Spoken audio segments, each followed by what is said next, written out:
Today, on the inaugural episode of Missed Opportunities, we're going to be talking about why in the world did Tito Santana versus Rick Martel not happen at WrestleMania 6? We got, of course, Adam Woods here. We got Kris Kloss. Thank you for joining me today.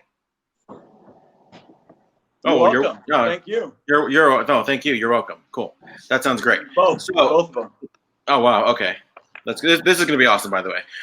So just to kind of give a little history lesson, and feel free to kind of to mix in your opinions about everything as well, because we want to talk about just the dynamic between Santana and Martel. They were a tag team, in 1987, becoming the WWF Tag Team Champions, defeating the Hart Foundation. Pretty good team. I liked them. I dug them. I think it was a good blend of, North and South, especially right after the Can-Am connection between Martel and Tom Zink. We have Tito Santana, Rick Martel. They lost to Demolition at WrestleMania 4. Now, there was a storyline kayfabe injury that happened to Rick Martel. Tito was kind of doing his own thing. And then at WrestleMania 5, you had the Strikeforce kind of come back together, going up against the Brain Busters.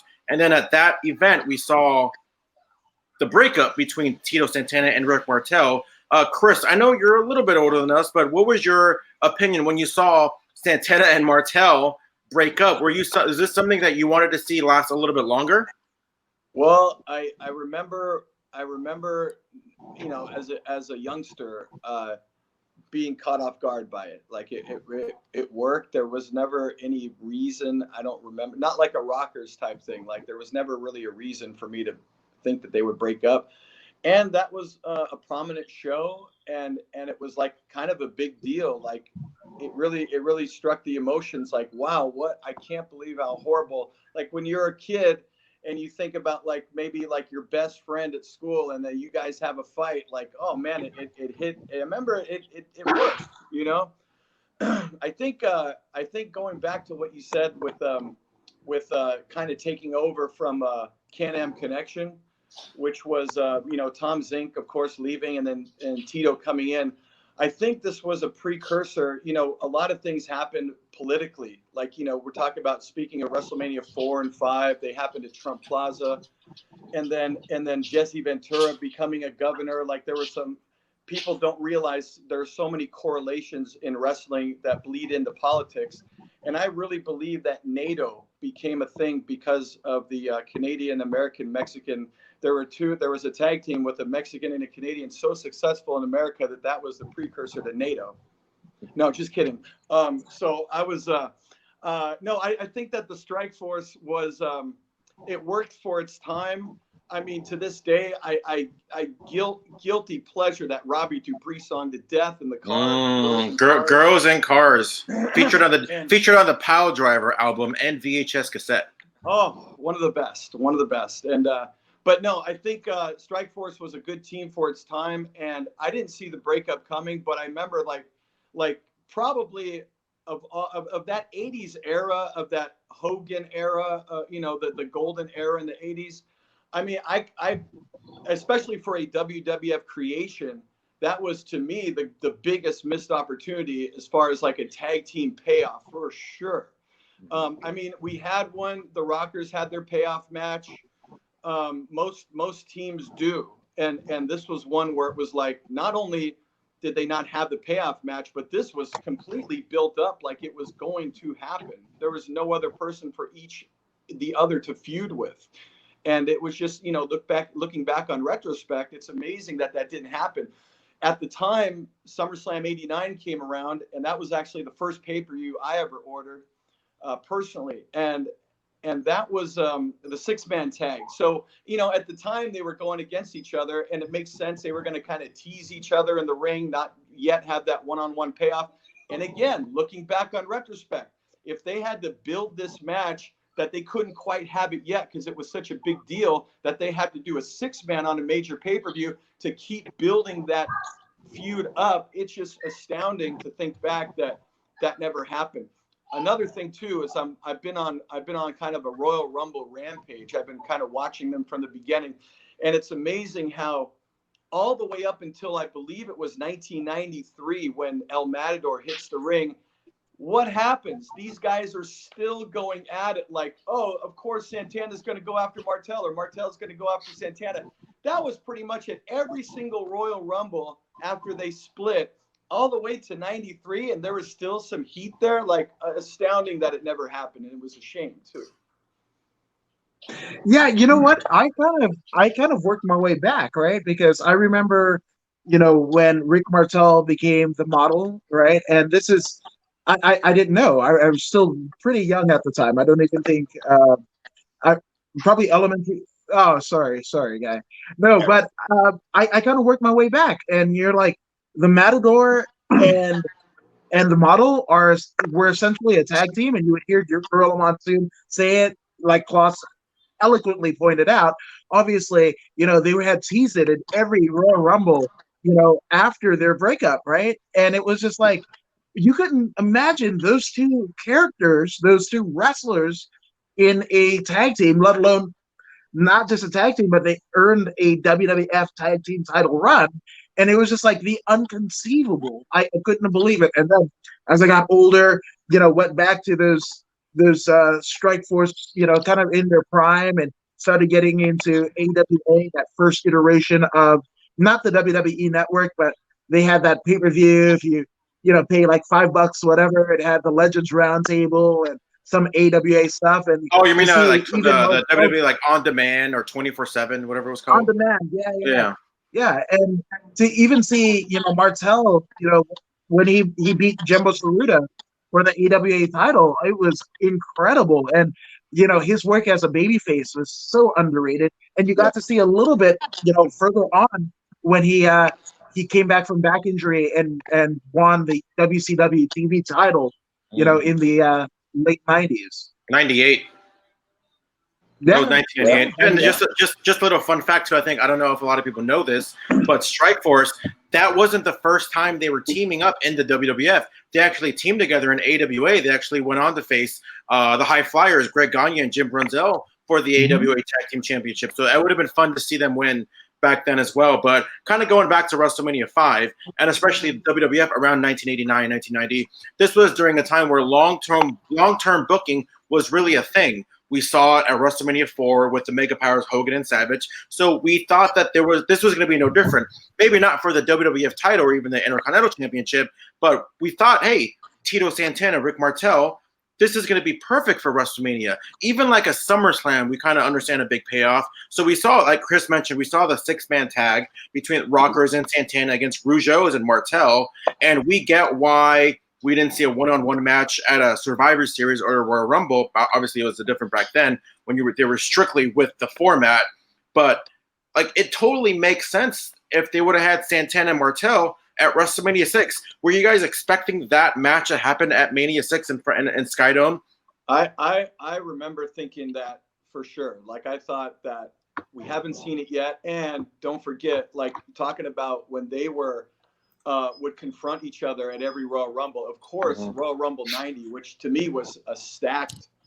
Like, when you watch these Royal Rumbles, like, every single guy that came out of that curtain in 90 was over. I mean, every guy was just solidly over. Even from a mid-carder like Hercules, that was like, it's, for lack of better words, low as you go for crowd pops. Even he was getting like this significant pop. So, I mean, say what you want about that event. I personally loved it. People are torn on that match, by the way, with Greg Valentine and Rugged Ronnie Garvin. People either hate it or love it. I loved it. I loved it. Yeah, I loved that match, and it was very NWA-esque. But nonetheless, when in that Rumble, other than of course the Warrior and Hogan, like, the biggest pop of the night was when you saw Martel and Santana confront each other, especially in the 1990 Rumble. Again, you saw it in 91, you saw it in 92, you saw it all the way to 93. I believe that was it. But just simply because Santana was gone. But I mean, Martel actually was in a lot of those later Rumbles. And I bet you if Santana was there in like 96, 90, whatever, they'd probably get a pop then too, But nonetheless, when Martel and Santana went, and that pop was huge at Royal Rumble 90. So it was like, oh man, it as if you needed a reminder, which I don't believe I did at the time. It was still already sold in my head that these guys were a team and these guys go at it. But if it wasn't for those who did forget, that definitely solidified it then. And just like Warrior Hogan, it's like, okay, these two met. You didn't expect it, but that's what the Rumble was used for. And here you have Martel and Santana in the same Rumble. You thought for sure it was gonna happen eventually. You didn't know when, but then, like you said, George, you knew it was going to happen. So yeah, why not assume WrestleMania 6? And this is a year out, and it was still hot. No, 100%. And you know, when you think about the WWE created tag teams, right? Look at, well, I wouldn't even say they're the created tag teams, because the Rockers, along with Strikeforce, were created in the AWA, right? So with that all being said, when you think about the Rockers and their breakup, right? Literally Sean kicking Marty through the barbershop window, and that was like a major, like it wasn't even a mid card feud. It was a major feud that defined the WWF and what it would come to be, especially with the ascension of Shawn Michaels. I mean, it was incredible, right? But then you saw, whether it be Strikeforce or the Hart Foundation, they kind of vanish into the ether with not really too much, backstory of why they happened, or even the Bulldogs. Bulldogs, I mean, us as, grown adults, we knew about, Dynamite Kid's back and whatever, but like some of the things that the lack of continuity in terms of like why we got certain things, but they gave it to us in terms of those iterations of the Rumble where like, oh, this was something that happened between these two guys and you should care. And I think what's upsetting the most is that fast forward to WrestleMania 6, you had Tito Santana in a singles match. You had Rick Martel in a singles match, but not against each other. Not only that, you had Rick Martel going over against Coco Beware. You had the Barbarian going over on Tito Santana. If that's the case, why not just have Rick Martel go over on Tito Santana if that was what you were going to do? You could have easily had the Barbarian go over on Coco Beware, and people would never even like know the difference. Like people would have said, "Oh well, at least we got the payoff. At least we saw the culmination of long-term booking of what happened. WrestleMania 5. Like there was really no, and this is why we're here, because there's really no reason why that match should have never happened at WrestleMania 6. Well, I think that Jack Tunney ruled that Santana and Barbarian were that much higher up contenders for the Intercontinental title. No, you're exactly right. I was actually you pointed it out already, George, because like after talking about Martel and Santana, like you said, Barbarian and Coco, why not that match? Yeah, when you kind of connect the dots and you look back on retrospect, it sometimes you look back on these things and at the time you don't understand it, but you look back on certain things in wrestling and say, okay, especially when you book shows, when you don't even in large part you just follow the internet now, like people know what's going on. But there's a little bit more when you are involved in wrestling and you're involved with the booking and the producing and you look back in retrospect and you say, oh, okay, that makes sense. I can understand why they did that. I didn't understand at the time, but now I do. Whereas this, we're trying right now. We're connecting the dots and there's no rhyme or reason why this didn't happen. Like as far as I could see. Before I get your thoughts as well, Adam, was like if the goal was to put over the Barbarian, like it would have made no difference. Like whether it's Coco or Tito, you could have had the exact same match. Obviously, like a little tiny differences based on Tito's and Coco's moveset. But like the whole point of it is like storytelling. To me, like how do you have that story and not have the final chapter or just closer to the end? Can I really quick, Adam? Before one thing I forgot to mention, and you just touched on it, George, with the Barbarian and Coco. Okay, so Santana went into a match and he basically jobbed out to the Barbarian. There was no storyline, nothing. Now, I think that if you did have a Martel-Santana match and Tito did the job, I think it wouldn't have been as detrimental to Tito, because if you had some sort of like Martel doing some cheating heel-like finish and Santana being robbed, then it wouldn't have lowered Santana's stock as much than just a regular job match to the Barbarian, someone who he wasn't even feuding with, and a non-successful match for him. Nothing there for him. So it's more detrimental on many levels, I think, by not having them face each other and just Santana jobbing to somebody.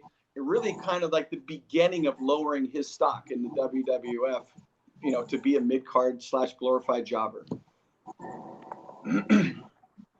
No, so yeah, I just think it would have meant so much more to have that match with those two guys, and especially, two of the most iconic non-Hogan characters to come out of, the WWF in that golden era were the Model and El Matador, right? Or Tito Santana. That was, when they did the Hasbro figures or whatever, like I had both. Like I legitimately had both. And I would have them fight each other and not even know. I was probably 3 years removed from knowing that they were Strikeforce, right? Prior to that. But I was just like, there's something about these two. And again, I had been teased, in those couple of Royal Rumbles after their breakup that there was something there. There was something special about these two guys, And again, Gorilla Monsoon and Bobby Heenan would say they were former tag team champions. And, I didn't have any footage of it or anything like that. That was a VHS era, but it was just like it could have meant so much in terms of storytelling.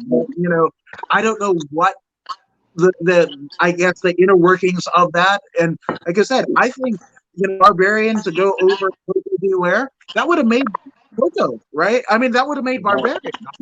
Yeah. Even more so than that win that he ended up getting, right? So to me, I shudder to think what could have happened, and not to say that they needed that. They needed that for their respective careers because they did it. I think we as fans needed that semblance of closure, if that makes any sense. I think an honorable mention, and we won't elaborate pretty much at all, for WrestleMania 6. I think the Hart Foundations and the Rougeaus should have had a good match, or should have had a match at WrestleMania 6 instead of having the Harts squash the Bolsheviks. But before we wrap up, I want to fast forward a little bit, because I don't remember this at all. You said, Kris, that Tito versus Rick Martel was supposed to happen at SummerSlam 1990? Yeah, that was it's somewhere. I think you can find it somewhere where like a very early SummerSlam report with Mean Gene, I'm sure exists somewhere. But yes, that was definitely the original plan, was Tito Santana taking on the Model Rick Martel, and it was one of those. Again, it was like WrestleMania 9, where some of the early ones. I think it actually was pretty late, but it was like WrestleMania 8, where the Berserker was going to go against British Bulldog, or WrestleMania 9 where Kamala was going to go against Bam Bam. It just never happened, or something was switched. And yeah, no, that was very early on, was SummerSlam 90. However, I do remember at the time, as fresh as it was still, like a year later, to WrestleMania 5 to 6, it felt like, because of WrestleMania 6 and the no payoff, it was almost like, and the way wrestling worked back then with how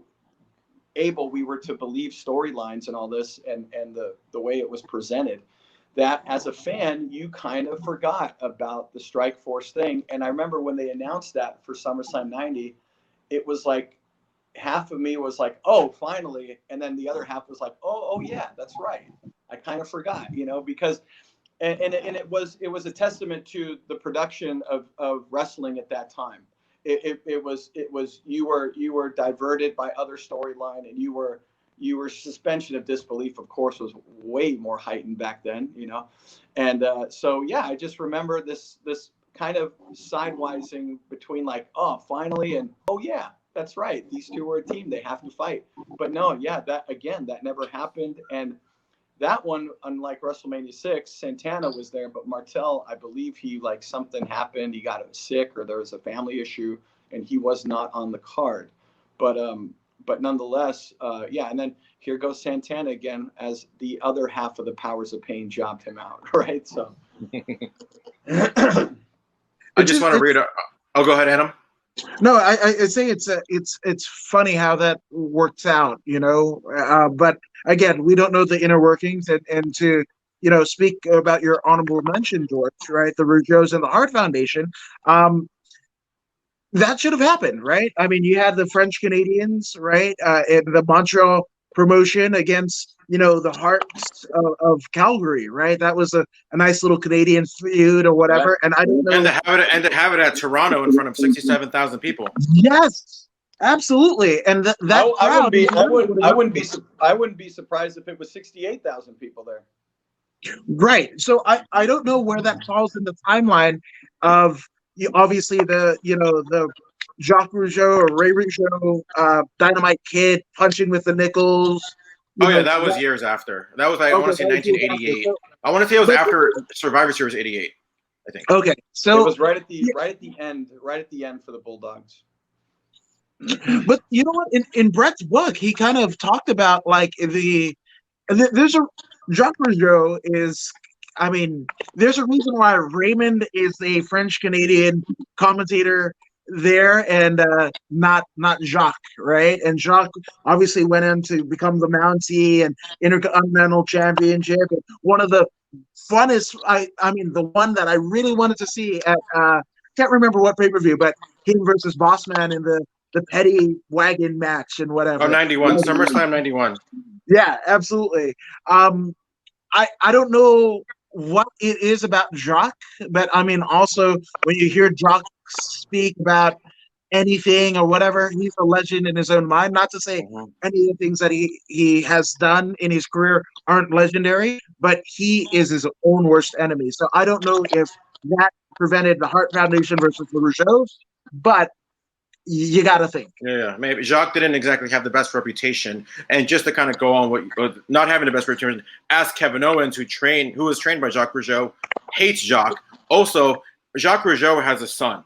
I think his name is Jacques Rougeau Jr. If you ever see a picture of him, you'll be like, that guy looks like $1 trillion, but he's not in the WWE because of Jacques Rougeau. But just to kind of going off, and we're about to wrap up right now, I want to read off something that I just saw on Wikipedia right now about Strikeforce. It said that the two had a lengthy feud. The team split up as a result, and the former partners had a lengthy feud, and a blow-off match was scheduled for SummerSlam.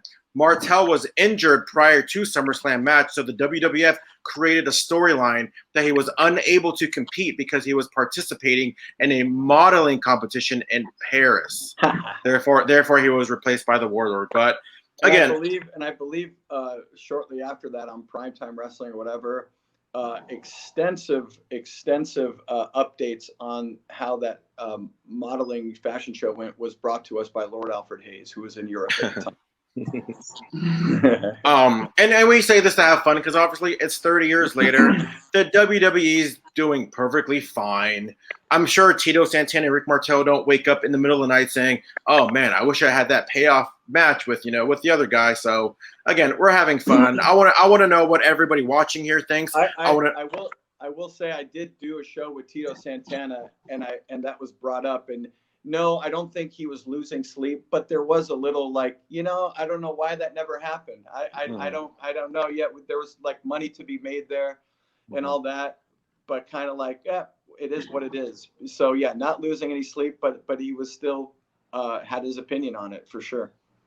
Who doesn't like more money? That was a money feud, and they blew it off. There would have been more money in both Martel and Santana's respective pockets. Obviously, money in McMahon and the whole crew's pockets, and that storyline about the model being injured, but going off for a modeling competition. That seems like straight out of the mind of one Pat Patterson. I just have to think.